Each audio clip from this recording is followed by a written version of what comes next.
Oedipus came about because it's been on my list of things I wanted to do for 30 years. I was very interested in the collision between music, singing and dancing in the choruses and speaking in the scenes. And I had this idea that it would be good to work on a production with a dance company doing the choruses. And then I got involved, I checked this nearly 7 years ago, was when I got my first email. Fast moving. It's really been a really snappy process.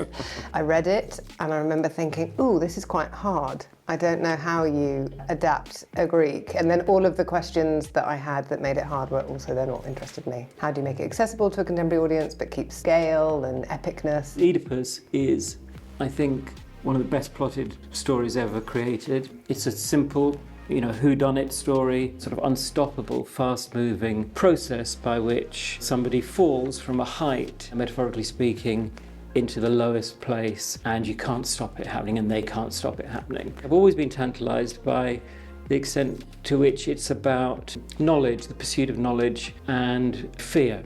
The sort of propulsion of it being fear but also intellectual curiosity is kind of a weird combination. People always imagine this pursuit of knowledge as a courageous thing, but weirdly in this case it's a fearful thing.